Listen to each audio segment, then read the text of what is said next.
Hello and welcome into another episode of Locked On Wolves. Today on the show, should the Timberwolves consider selling high on Julius Randle to try and solve their backcourt issues? I'll tell you how they could go about doing that. 3 potential trade targets for the Wolves next.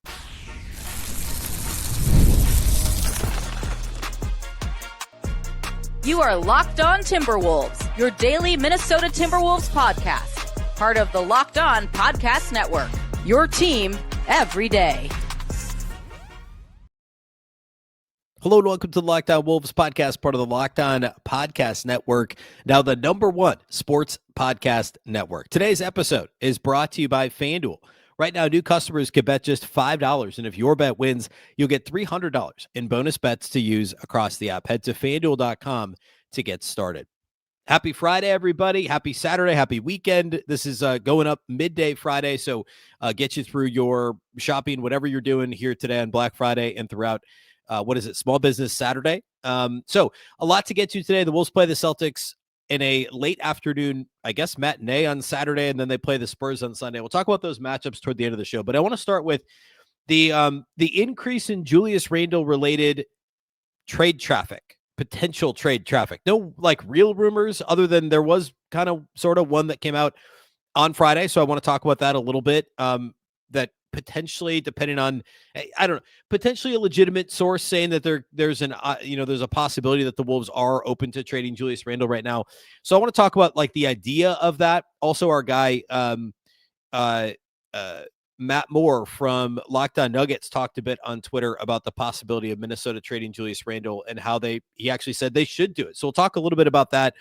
And I've got 3 potential trade targets that have been bandied about out there from various places as guys the Wolves could look at going after. So I'll tell you, I'll rank them, I guess, and also talk about whether or not I think the Wolves should ultimately trade Julius Randle if these are really the options. So we'll do all that here on the show today. Toward the end, we will talk about the matchups against the Celtics and Spurs to get you ready for the weekend. I originally thought we'd talk rotations today, but I think the Randle thing's a bit more pressing because it's out there, and obviously the Wolves are on a 3-game losing streak. So that's what people are talking about, is how the Wolves could potentially shake things up. So we'll do all that here today on the show. Big thank you off the top for making Locked On Wolves your first listen every single day. Of course, this show is free and available everywhere. That includes YouTube, as well as all of your favorite audio platforms.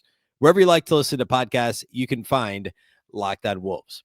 All right, let's go ahead and get into this. So, the question of whether or not the Timberwolves should sell high on Julius Randle has been out there. A couple of weeks ago, I talked about the Ja Morant possibility on this show when there were a couple of Morant rumors out there. When it was actually probably closer to a month ago, when he was, it was all that consternation in Memphis. Not that has changed; there still is, but at the time, I took the stance of, hey, look, the Wolves aren't getting Ja Morant because they would have to trade one of Jaden McDaniels, Julius Randle, Rudy Gobert. I didn't think Rudy Gobert would have the value to get that trade done necessarily, and Memphis wouldn't be interested. You could potentially get a third team involved, but then you're completely changing the complexion of this Wolves team, and which maybe is kind of the point. I just didn't think Gobert is a likely candidate. I don't think Minnesota moves Jaden McDaniels in a Ja Morant trade, because Jaden, I think, has more value, honestly, at this point than Ja Morant. And also the offense that he's provided, at least at that point, and even still to this point in the season, is good enough. He's so good defensively. Again, it changes the complexion of your team if you do that. And I don't think Minnesota's trading McDaniels in a Ja trade. Plus, it would take other pieces to match the salaries. And then the other thing, or the other possibility, would be Julius Randle, which I said, look, Julius has played too well. He's too important to this team. And I don't think trading a high usage point forward for a high usage guard who doesn't shoot threes as well is going to help solve the Wolves' problems. So given all the other, I think you could say, problems or complications with acquiring a guy like Ja Morant, I didn't think it made a whole lot of sense.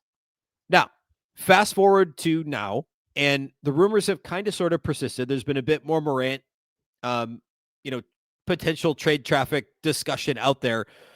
And then you look at Julius Randle, who has struggled over the past couple of weeks. The shooting has, I think you could say, come back down to earth for Julius. He was shooting, a ridiculous shooting splits through the first 2-3 weeks of the season. That has all come back about to where you'd expect it to.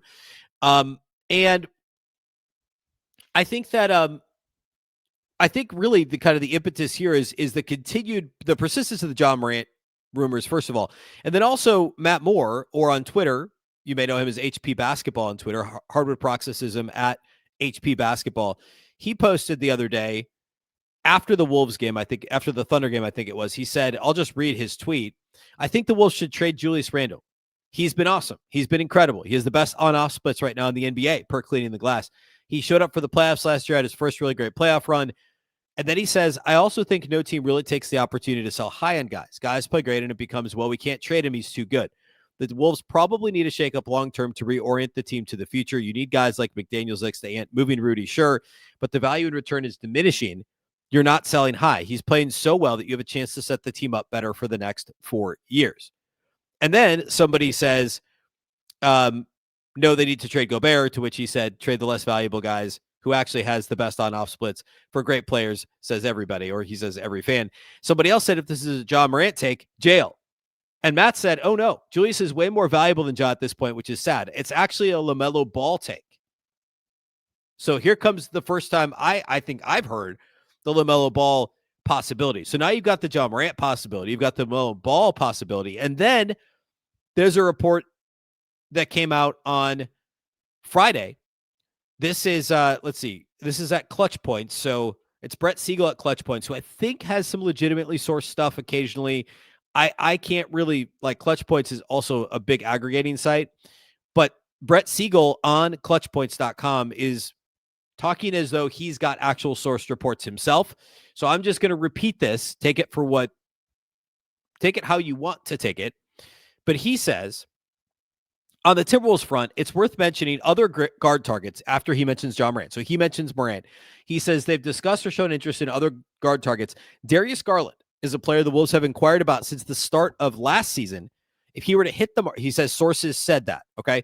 If he were to hit the market, Trae Young is another interesting name. I'm not going to talk about Trae Young today. I think I did that around the trade deadline last year. I don't want to deal with Trae Young today. That's a whole separate topic.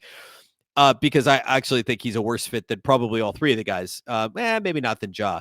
Anyway, then he says there's a growing sense that the Timberwolves will sell high on Julius Randle should the right star become available before February. However, the problem with Minnesota is they don't have any first-round picks they can trade outright, which would be problematic with pursuing Morant or another star guard. Okay, so set the pick thing aside, and let's just assume that all three of these guys are trade targets that the Timberwolves have considered. In some order, John Morant, LaMelo Ball, and Darius Garland. It's all feasible from a salary standpoint. The picks thing is obviously a hurdle. Like, if you're going to acquire Darius Garland, a pick's got to be involved. I feel less strongly about that with John Morant and LaMelo Ball. Darius Garland is the most valuable of those three players. He's the best of those three players at this point. LaMelo Ball may still have the highest upside, given age and just how good he is offensively. Darius Garland's the most balanced player. They all have similar salaries, hovering around $30 million, which means Julius Randle is the guy you'd move in any of these trades. Garland is in his age 26 season. LaMelo Ball's in his age 24 season. And John Morant is in his age 26 season as well. Obviously has had, there's more baggage there. He's actually had more injury concerns than the other guys, although they both had some injury problems too. So there's all these different factors to consider. I think the first one we got to talk about is, should the Timberwolves sell high Julius Randle? Now, I don't know that we can answer that question in a vacuum. I usually hate doing that because, like, if this isn't happening, to be clear, but if the Spurs said we'll trade you Wemby for Julius Randle, you say yes. The Lakers said we'll trade you Luka for Julius Randle, you say yes. Like, some of those are obvious, right? So setting all that aside, what's the right situation in which you would trade Julius Randle? Well, I think Matt's point, Hardwood Paroxysm on Twitter, is pretty good. And I should also mention, again, Matt is also one of the hosts, along with Brian Blackburn of Locked On Nuggets, does an awesome job there. So listen to Locked On Nuggets, subscribe to it if you want to stay caught up on the Timberwolves rivals and division foes. But obviously Matt's a great overall Twitter follow as well. I kind of agree with his overall point. And as aggressive as Tim Conley is, though, I don't know how hard he's going to lean into this, right? I think it does depend how the next 2 months shake out. If we get to late January, mid-January, and this team is still, just a few games above 500, it might be time for the shakeup button. I didn't think Minnesota would be in this situation at all because the schedule's been so reasonable and it remains pretty easy through December. And if the Timberwolves beat the teams they're supposed to beat, obviously the Kings game last week is the exception so far this year, but if they beat the teams they're supposed to beat and actually at some point beat a good team, then the Timberwolves will be probably 6-8 games above 500, maybe probably more like 6 games above 500 at the end of the calendar year. And then I don't know that Minnesota does push the reset button. I don't think they're chomping at the bit to trade Julius Randle, I guess, if that's a better way to put it. I don't think they're trying to sell high on him. However, if he keeps playing well and they're hovering around 500, then yes, it does make sense to sell high. And this is the type of group of players you'd want to look at. Youngish, high upside guards that can help you win now and help you grow for the next 2, 3, 4, 5 years and beyond, potentially, who are on a similar timeline to an Anthony Edwards or a Jaden McDaniels, to a lesser extent, guys like TJ Shannon. But really, it's Ant and it's Jaden, right? And Jaden and Ant really kind of need each other at this point. And you're also kind of setting aside Dillingham. There's a chance Rob Dillingham's involved in any of these trades as well. All three of these guys, John Morant, Darius Garland, and LaMelo Ball, have been all-stars. They're all, but there's all these other questions. So what I want to do next is I want to get into who's the best fit. I'll rank them now that we've established that, look, there's still some caveats here to if you're trading Julius in the first place. I'll tell you who I think Minnesota of those three, who I think the best fit is.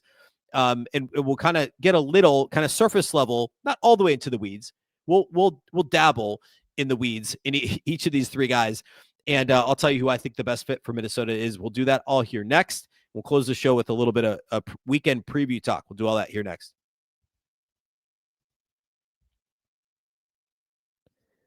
Today's episode of Locked On Wolves is brought to us by our friends at DoorDash. The NBA season is heating up now that we're 6 weeks in, and DoorDash has found the perfect way to keep fans in their bag all season long. Whether you're watching for the highlights, your fantasy team, your favorite player, or maybe just your favorite team like the Wolves, DoorDash makes every game night even better. DoorDash is the official on-demand delivery platform of the NBA, and they're celebrating with something called the Bag Drop. Every time an NBA player scores 50 points in a game, DoorDash drops 50% off your order with Dash Pass the next day, and you're automatically entered for a chance to win the ultimate fan bag. We're talking player-inspired drip, exclusive gear, and stuff that you'll actually want. Also, it's not just food either. Maybe you're all fooded out this weekend. You could get stuff from snacks and drinks to headphones. You get ice, you get socks, whatever you need delivered from DoorDash. They've got you covered for late-night highlights, last-minute watch parties, and double OT fuel-ups. Maybe you do just want to break from turkey at some point this weekend. Especially if someone goes off for 50, DoorDash is the best choice for you. The next time a player goes off for 50 anywhere in the NBA, use promo code NBA50, that's NBA50, the next day to get 50% off on DoorDash with Dash Pass, plus your shot at the bag drop. Dash Pass members only 50% off, up to $10 the day after a 50-point game with promo code. Terms apply. No purchase necessary. Ends April 13th, open to U.S. residents 21 or older. Visit DoorDashInYourBag.com for full details. DoorDash, in your bag all season long.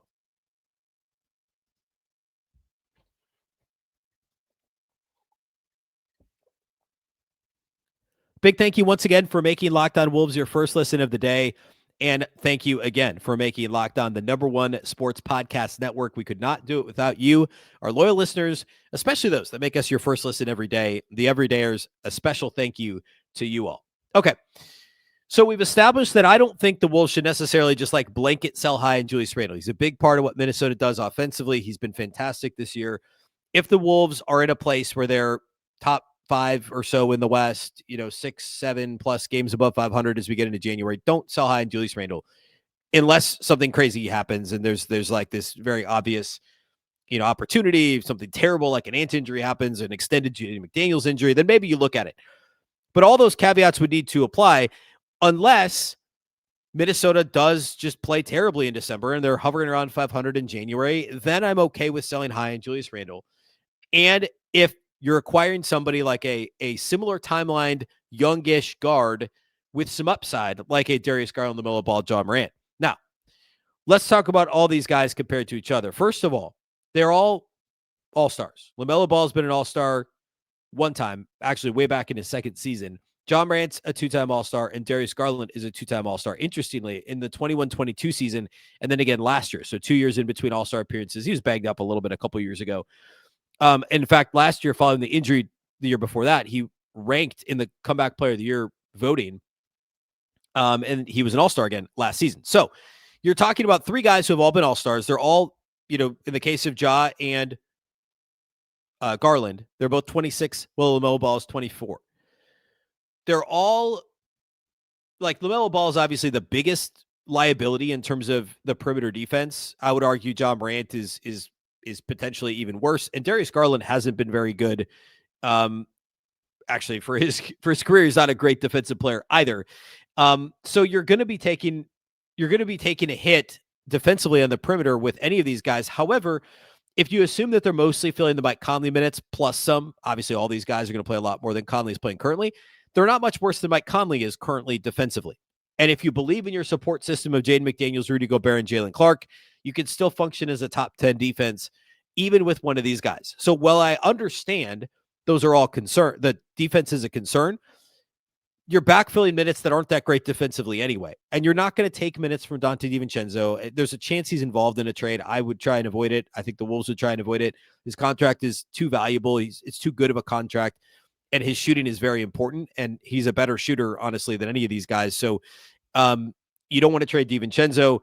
The minute shuffle, obviously, at this point, like you'd be looking at maybe slightly less minutes for DiVincenzo, no minutes for Mike Conley because he gets traded in this move. And the front court thing would be a challenge because if you're trading Randle in one of these deals, how do you backfill those front court minutes? That's a conversation for another day. I think probably you take somebody back if possible in one of these deals to help with with Julius Randle's vacated spot in the front court. You're going to have to play a little bit smaller. Jaden McDaniels maybe plays him for. Obviously, Reid becomes a starter. That whole thing would be interesting. I don't know that Beringer, the purpose wouldn't be to all of a sudden have him as a rotation guy. That's a trickle-down effect that you obviously have to factor in before you pull the trigger. But today, just talking about these guards, the benefit, I think Darius Garland is the best overall fit. He's also the most challenging one to land because Cleveland's obviously good. And, the Eastern Conference is gettable. They haven't been as good, and Garland had injury earlier this season. He's now come back and played in 5 games as of this recording and has been, fine. He's rounding back into shape after coming back from the injury. But I think he's the best overall player. He's the best kind of pure pass first point guard, I would say, but obviously he can still score. He averaged 20.5 points per game last year. He's about 19 per game for his career. And he's a 39% 3-point shooter. So he can both pass and shoot. He can score a little bit off the dribble. I think he's the most well-rounded guard of the 3 of them. He's the smallest, for whatever that's worth. He's only a little smaller than Ja. But I think he's the best fit. Ironically, you may recall, Darius Garland is the player that Gerson Rosas tried to trade up and draft the year that he ended up getting Jarrett Culver. Remember, he tried to trade up and draft Garland, and so he traded up to 6. Garland got drafted at 5, so Minnesota ended up with Jarrett Culver instead, who obviously is out of the league, and Darius Garland is a multiple-time All-Star and somebody who the Wolves could look at trading for now. So they've been interested in him. I think he's a really good fit for Minnesota. The biggest challenge is that Cleveland is good. Cleveland is also a second apron team, which means they can't aggregate salaries. So Randle and Garland straight up doesn't quite work because of the way the salaries shake out. Let's see. Garland makes a little over 39 million. Julius Randle makes about 31 million a year. And so the Wolves could send Mike Conley, but then they've got to take somebody back and Cleveland can't aggregate salaries. So I think you would need a third team involved. And so Minnesota would have to take somebody back from a third team, I believe. Whereas Cleveland would be okay to take back Conley and Randle in exchange for Garland. They just can't aggregate outgoing salaries, is my understanding of that. So it's doable, but you need a third team and it gets a little sticky. But Darius Garland is the one that makes the most sense. And then there's also the layer of like, does Cleveland want Julius Randle or would Julius Randle need to go to a third team? And then that also is complicated. I actually think Julius Randle could fit their team a little bit. They're obviously loaded in the front court with Evan Mobley and Jarrett Allen. They could use some depth there and they could use some front court scoring as those guys aren't like consistent. Obviously Evan Mobley is a scorer, but Julius Randle's a different type of scorer. So I think that's intriguing and I could see that working for them. That's the one I would go after. That's my favorite of the 3 guys to try and acquire. LaMelo Ball would be a ton of fun. And I'll go ahead and out myself for what I said, 4 or 5 years ago now. I actually thought, I believe my big board in 2020, I was doing this show in 2020. I'd started doing this show, hosting this show in 2019. I had LaMelo Ball 1 slot ahead of Anthony Edwards. I believe I had them 1-2 with Ball first back in 2020. Now, LaMelo Ball has been an all-star. He won Rookie of the Year. He's a great offensive player. Obviously, injuries. He's only played more than 51 games once in his career. His rookie year, he played 51 games, which was a COVID-shortened season. His second year, he played 75 games. He hasn't played more than 47 games in any year since then. So injuries are a concern. The defense is a concern. The I don't want to say off-court stuff, but the LaMelo Ballness of LaMelo Ball, I think you know what I mean. It's tough to like put your finger on it. Is he a winner? He hasn't won in Charlotte. Like, what sort of impact would that have on the team? I don't think Minnesota's ultra interested in him. But if you believe that you can kind of like Gobert and Ant can kind of get him on the straight and narrow and they can figure it out, the offensive upside is of a team with LaMelo Ball and Anthony Edwards is pretty phenomenal. Now, all that to say, he's only a 36% career three-point shooter. It's a little bit of the Trae Young effect where he shoots a lot of threes from really far away and he has really good range, but the actual outcome is basically league average or a little bit worse. He hasn't shot above league average since his third year in the league. Over the last 3 seasons, LaMelo Ball is only 33.7% on three-point attempts across 80 games over the last 3 seasons because of all the injuries. But still, the three-point shooting isn't as good as you'd like it to be. Obviously, he can attack off the dribble. He's a good passer. It's not like he's scoring a bunch of the paint or getting to the line a ton either. But because of what he can do offensively and also the length, even though he's not a good one-on-one defender necessarily, the length can help with passing lanes. And he does, the steal rate is impressive for LaMelo Ball, even though he's not a great one-on-one individual defender. There's a lot to like about a potential LaMelo Ball offense. Or an offense involving LaMelo Ball. Salary-wise, it'd be a lot easier to trade with the Hornets. I don't know why they would want Julius Randle necessarily, but perhaps the third team gets involved. Minnesota would need to take back another player because of roster limits. And there's bigs like Ryan Kalkbrenner was a second-round pick this year. He's a rookie. Like, there's guys you could take back to try and shore up the front court. I don't want to get too in the weeds on that, but it's doable. I would put LaMelo Ball above Ja Morant and potential guys to acquire. LaMelo Ball's a couple years younger, and I think the offensive upside is immense. Ja Morant is only a 31% career three-point shooter. He is obviously a score-first guy, although he's a really good passer, and like he's got a better assist rate than, say, Darius Garland. But, of course, Ja wants to score, but almost a third of his shots are coming from outside the arc over the last couple of years, and he's 31%. Like, it doesn't make sense. He hasn't been good offensively at all this season in relatively limited playing time, and he wasn't as good last year coming back from the injury 2 years ago. The off-court stuff has been a little better lately, although he's still never played in more than 67 games ever in a season. So the Ja Morant thing I talked about a few weeks ago, I don't love the fit at all with Minnesota. If you're going to trade Julius Randle, I think it's got to be somebody that gives you more overall upside without a floor that's super low. Darius Garland is number 1. I think he's the safest and best player of that trio. LaMelo Ball, I wouldn't say is safe, but you know what you're generally going to get from him offensively at least. So he would be my second pick. But again, putting a bow on this, I truly believe that the Wolves should only sell high on Julius Randle if things continue to go south. I should also note, Randle can't be traded until mid-December anyway because he technically signed a new contract. Not technically, he signed a new contract this offseason. So they couldn't trade it before December 15th. Not that they would. And I really don't. I think they would wait till the last minute to make this call. I think it's unlikely still that they trade him. But those are 3 names that are being bandied about. We'll talk more about Trae Young if there's a real rumor involving him. So pay attention to it. But my take is, in general, they should not trade Julius Randle unless the right situation presents itself. Ja Morant is not the right situation. And there's some other complicated ones out there that may or may not be as well, including LaMelo Ball. But if you can get a guy like Darius Garland, I think that Wolves have to be open to it, depending on where they're sitting when we get to January. All right, let's close by talking about the Wolves weekend ahead against the Celtics and Spurs. We'll do all that here next. Today's episode of Locked On Wolves is brought to us by our title sponsors at FanDuel.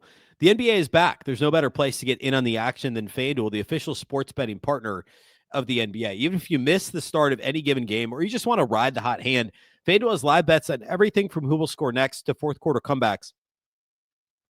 Plus, you can even combine your live bets into a same-game parlay for a shot at a bigger payout. It keeps every game exciting, especially when your team is making a late push. You can look ahead to football on Sunday as well. There's some interesting games. The Vikings just announced that they're not, like J.J. McCarthy's in concussion protocol. He's not playing. They're 11.5-point underdogs with former Gopher Max Brosmer playing at the Seahawks. Again, Vikings 11.5-point underdogs. Seahawks are really good. 11.5 is still a lot of points. I guess I'd still probably go Seattle minus 11.5. As of right now, there is no Wolves line yet for Saturday as of me recording this. Actually, hang on. Nope, there's not. So we'll pay attention to the Wolves line, but you can do all that on FanDuel. You can live bet the games. You can do a same game parlay. It's a ton of fun with football games on Sunday as well. Right now, FanDuel is giving new customers $300 in bonus bets when your first $5 bet wins. Head to FanDuel.com to sign up and play your game with FanDuel, the official sports betting partner of the NBA.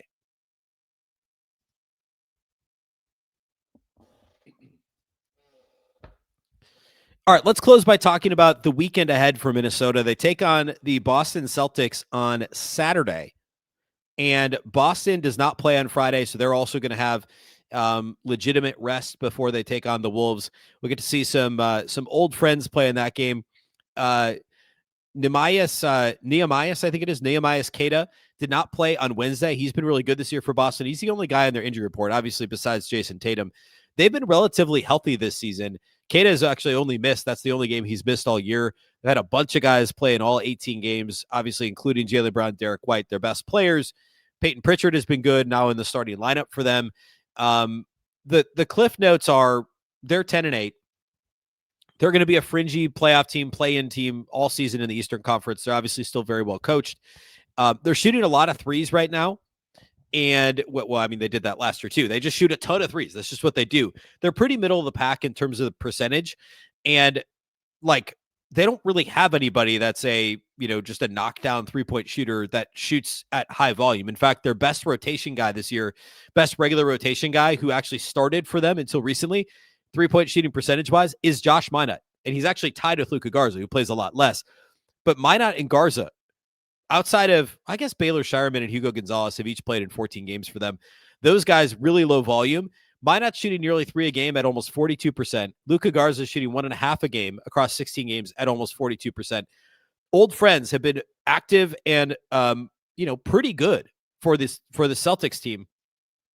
Anthony Simons is the only guy that's played in every game. That's their kind of sixth man off the bench that shoots 41%. Otherwise, Pritchard, Brown, those guys are just 34%. Sam Hauser's only 34%. Derek White's only 32%. So they shoot a lot of threes, but they don't make a ton of them. They're also dead last in free throw rate and dead last in pace. So they're not playing fast. They're not getting to the free throw line. They're just jacking threes in the half court. It's a lot of driving kick, secondary break stuff that gets you into 3-point shots at a relatively slow pace. It's an offense that has been effective because of the volume of threes they're shooting. They're actually still a top 5 offense, at least on Basketball Reference. They are. If you look on cleaning the glass, they're still top 5 on cleaning the glass. They're 5th in offense. So it's been a better offense than Minnesota. They just don't get to the free throw line ever. And they shoot a ton of threes, and they're middle of the pack in terms of making them. But part of the reason they're so good, or a huge reason why they don't turn it over because they don't push the pace. They're not dead set on trying to get to the free throw line. They just jack threes. And they make enough, and they don't turn it over to be a good offense. So Minnesota's got to stay home, contest shots.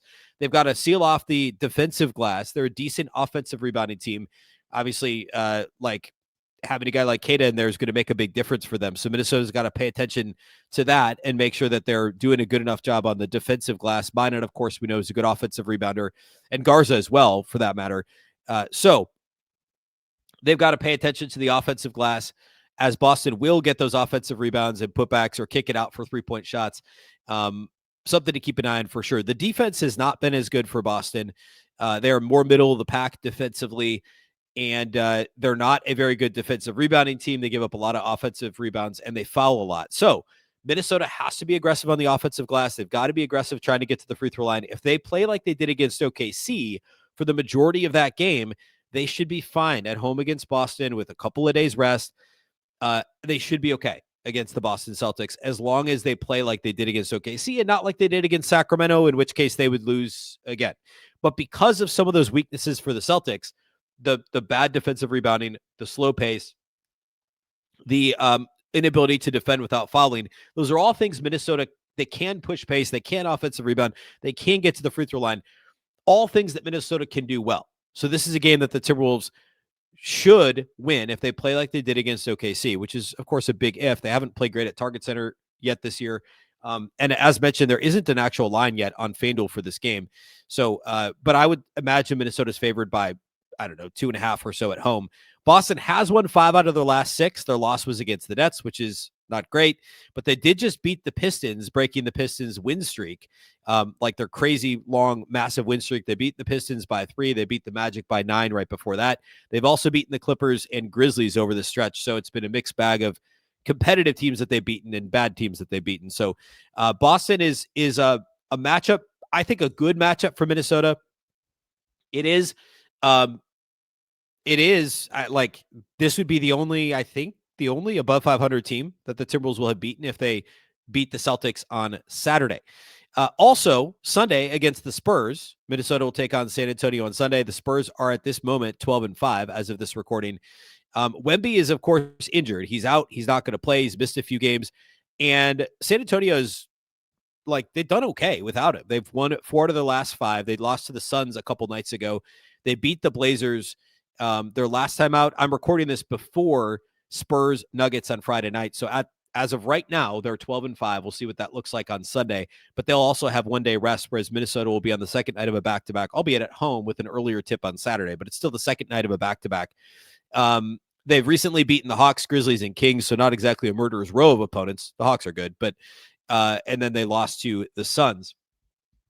Gonna get less into that specific matchup. Just know the Spurs are 12th in offense, 7th in defense, and for the most part, they're just really solid defensively. That's going to change without Wemby, I suspect. They certainly won't be as dominant. They might still be solid.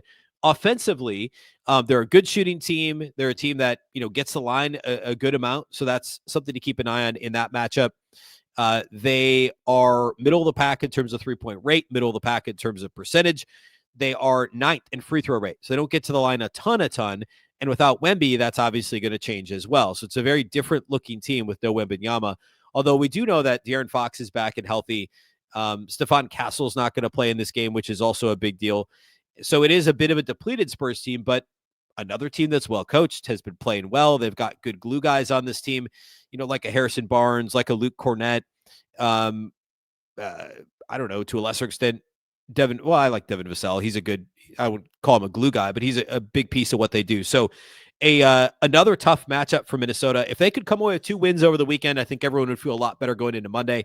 Programming note, there should be a live postcast after Saturday's game. I'll be hosting the live postcast with our guy Jack Borman on Sunday following Wolves Spurs. So be sure to tune in, subscribe to Locked On Wolves on YouTube to be notified when we go live. And also that show will be published to the audio feed as well. Big thank you for making Locked On Wolves your first listen every day. Of course, this show is free and available everywhere. That includes YouTube, as well as all of your favorite audio platforms. Wherever you like to listen to podcasts, you can find Locked On Wolves. You can also watch on the Locked On Sports Minnesota app on both YouTube Roku and Amazon Fire TV.